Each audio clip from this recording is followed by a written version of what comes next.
Boa noite a todos. Nós vamos dar continuidade ao nosso estudo. Estamos a estudar a experiência e a atitude de 7 homens na Bíblia que disseram pequei, que espécie de arrependimento foi o deles, individualmente de cada um deles. Nós já falámos acerca de Faraó, de Balaão, o rei Saul, Acã, Judas, e hoje vamos estudar o arrependimento de um homem de Deus, de um santo, chamado David. E começaremos com esta abordagem simplista, mas ao mesmo tempo profundamente bíblica. O pecado é sempre pecado, qual seja a sua dimensão e as suas consequências. Mas não deixa de ser verdade que, à luz da palavra de Deus, há aquilo a que a Bíblia chama de grandes pecados. Por exemplo, no tempo de Sodoma, nesses dias longínquos, nós vemos que as pessoas comiam, bebiam, casavam, davam-se em casamento. E há uma referência a essas pessoas considerando-os de grandes pecadores. E eles eram grandes pecadores contra o Senhor. A Bíblia também nos fala acerca da experiência de um jovem, José. Ele estava no Egito, em casa de um senhor chamado Potifar. E a esposa deste homem queria adulterar com José, queria se deitar com ele. E num dia oportuno, ela foi mais veemente e foi mais acutilante nesta exigência que tinha em relação a ele. Ele fugiu, mas antes ele teve tempo para dizer: pecaria eu tão grande pecado contra o Senhor? Ele sabia que o adultério era um grande pecado.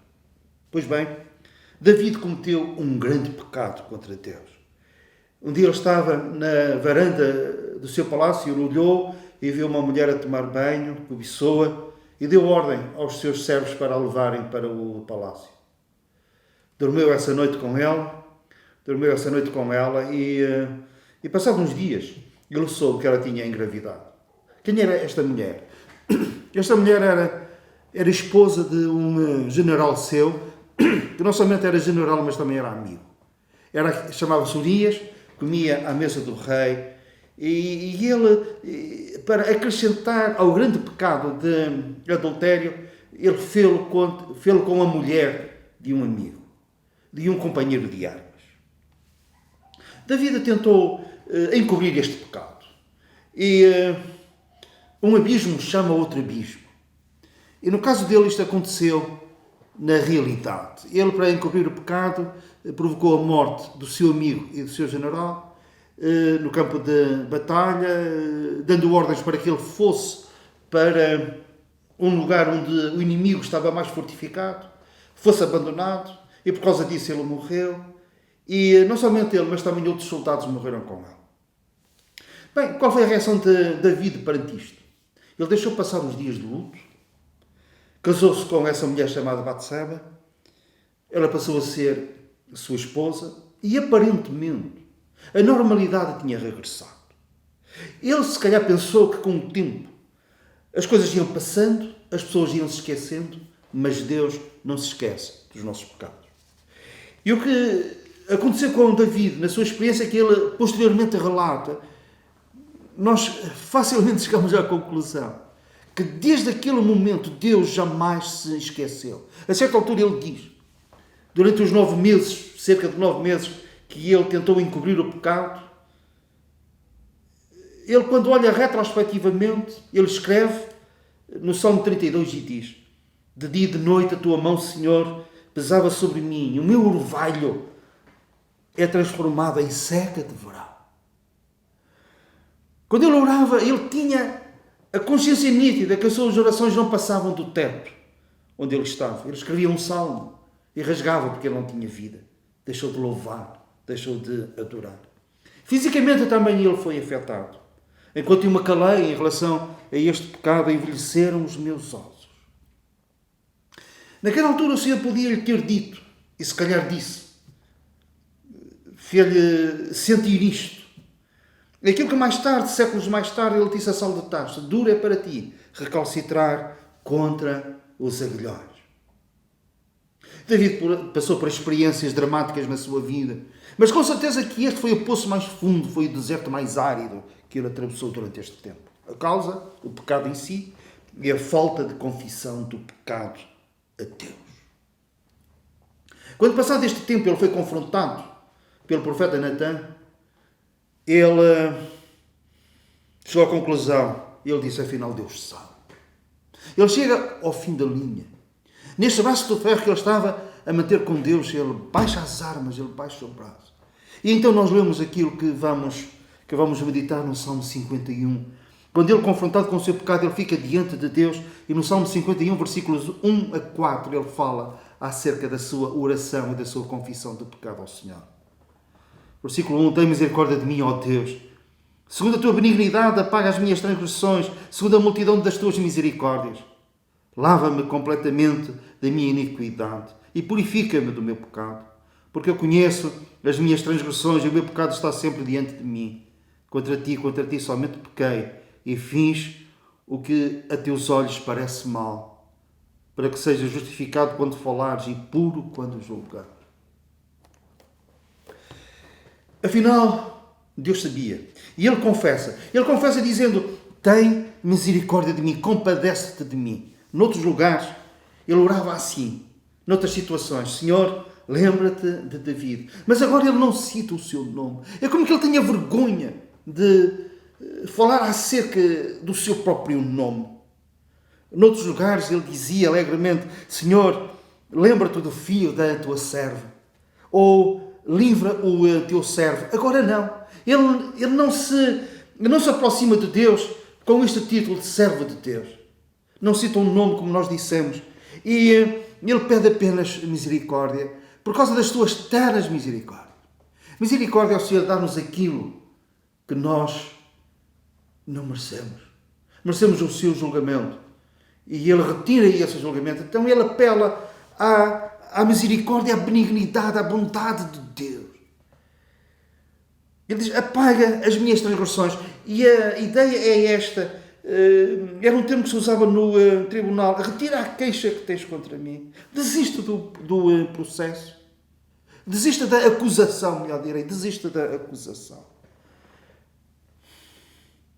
E isto, ó Senhor, o meu pecado foi tão grande que a tua misericórdia, apesar de ser grande, eu quero mais. Tem que ser a multidão das tuas misericórdias, como lemos na parte final do versículo 1. Lava-me completamente da minha transgressão. Lava-me completamente da minha iniquidade. Versículo 2. Lava-me completamente. Também a ideia é um prato que está sujo com restos de comida e o prato é varrido e é lavado de um e do outro lado, é esfregado e fica completamente limpo. Ele quer que o seu coração fique assim. Lava-me completamente. Ele não pede um perdão parcial. Ele não assume uma culpa em parte. Ele diz, Senhor, completamente. Eu preciso disso. Isto é ousadia. No fundo, ele conhece que o Senhor está pronto para perdoar. E ele coloca-se no lugar de pecador. Ele sabe uma coisa. Num outro salmo ele diz, a um coração contrito e arrependido jamais desprezarás ao Deus. Então ele entra com ousadia no trono da graça e perante o trono da graça de Deus. Ele assume a sua culpa, ele não dá qualquer desculpa, ele não varre o lixo para debaixo do tapete, ele não sacode a água do seu capote, isto é, ele não culpa os outros, ele diz várias vezes, tem misericórdia, é de mim, lava-me a mim, purifica-me, eu conheço as minhas transgressões, o meu pecado, contra ti eu pequei, somente contra ti eu pequei. E esta espécie de confissão, que não é só de palavras, que vem do coração, que vem do mais profundo da alma, nós podemos até dizer que vem de tão dentro, quem sabe, da divisão da alma e do espírito. Ele assume a sua culpa. E qual foi a resposta do Senhor? Lemos isso no Salmo 32 que eu vou citar. Tu, Senhor, perdoaste a maldade do meu pecado. Tu perdoaste. O perdão de Deus, o perdão de Deus. O perdão de Deus é um perdão completo. É um perdão total. Quando vem de uma confissão, de um assumir completo do nosso pecado, da nossa culpa, da nossa transgressão, da nossa iniquidade. Vamos até usar este termo. E o que é que ele recuperou? Ele recuperou a paz, a felicidade, a bem-aventurado aquele cuja transgressão é perdoada e cujo pecado é coberto. Ele experimenta isto, a mudança. Ele faz doutrina quando disse: ó Senhor, volta a dar-me a alegria da tua salvação. Ele não tinha perdido a sua salvação, mas tinha perdido a alegria da sua salvação, que lhe foi restituída com a confissão. Mas há uma coisa para a qual eu quero chamar a vossa atenção. Isso não impediu que Davi tivesse que ceifar as consequências do seu pecado. Quando ele foi confrontado pelo profeta Natã, Batseba, aquela que já era esposa dele, já tinha o filho devia ter, estive a fazer as contas, aproximadamente 1 ano, mais mês, menos mês. E Natã disse-lhe: o Senhor perdoou a tua iniquidade, o teu pecado foi perdoado, mas, e devemos estar atentos a este mas. Ele profetizou acerca daquilo que ia acontecer com a sua família, desordem, a guerra, até mesmo entre os filhos depois, aquilo foi muito mau e Davi sofreu muito por causa disso, consequências do seu pecado, deste grande pecado com Batseba. E havia outra coisa. O menino que nasceu deste ato, deste pecado, ele vai morrer certamente. E quando Davi chega à casa, o filho está gravemente doente. Ele, durante uma noite, ele prostra-se em terra. Não era na melhor tapeçaria do seu palácio, não. Ele escolhe um lugar da terra fria, terra úmida, quem sabe. E ele prostra-se naquela terra. Não se levanta e clama uma noite inteira para que o Senhor tivesse misericórdia e não levasse o filho.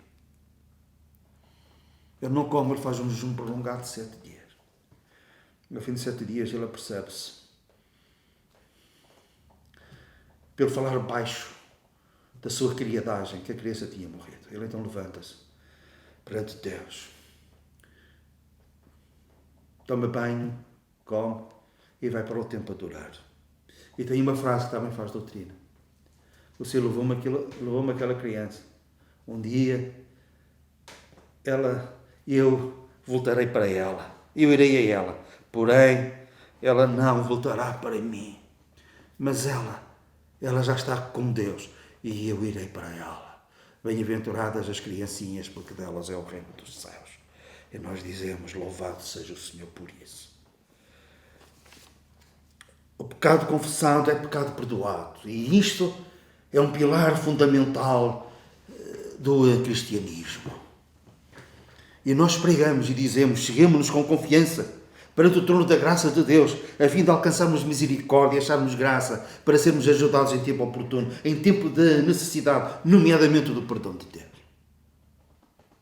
Mas, muitas vezes, nós não estamos apercebidos, se calhar não nos é falado como deveria ser, de uma forma intensa, frequente e clara, que mesmo havendo o perdão de Deus, isso não vai impedir as consequências dos nossos pecados tantas vezes. É verdade que nós dizemos: filhinhos, usando a linguagem de João na primeira carta, não pequeis, mas além de pecar temos um advogado para com o Pai, Jesus Cristo o justo. Mas o perdão de Deus não impede as consequências do nosso pecado, e nós frisamos outra vez. Alguns, segundo Paulo, escrevendo aos Romanos, alguns dizem: podemos pecar à vontade, a graça superabunda em relação ao nosso pecado. E ele diz: de modo nenhum. Outros dizem: façamos males para que venham bens. E nesses bens está o perdão de Deus. E então Paulo, no capítulo 3 da carta aos Romanos, diz: a condenação desses é certa. Não brinquemos com o pecado. O perdão de Deus, como disse, é um perdão total. Perdão completo. Mas não seremos inocentados das consequências do nosso pecado. Por isso, quando vier uma tentação, nós temos provisão em Deus para resistirmos à tentação. Não veio a tentação senão humana, não veio sobre vós tentação senão humana, mas fiel é Deus, que com a tentação dará também um escape para que a possais suportar. Mas se porventura pecarmos, nós temos um advogado. E o perdão de Deus está acessível. Mas lembremos-nos das consequências. E se nós cairmos naquele ciclo vicioso de pecar, confessar, é porque a nossa confissão não foi genuína. Porque a Bíblia diz: se confessarmos os nossos pecados, aquele que confessa os pecados e deixa, alcançará a misericórdia. Por isso, quando vier a tentação, a nossa atitude deve de ser: não, pecaria eu tão grande pecado contra o Senhor? Eu não vou pecar por causa do Senhor, por causa de mim, por causa dos outros e por causa das consequências do meu pecado. Que o Senhor nos esclareça, nos ilumine e nos abençoe. Em nome do Senhor Jesus.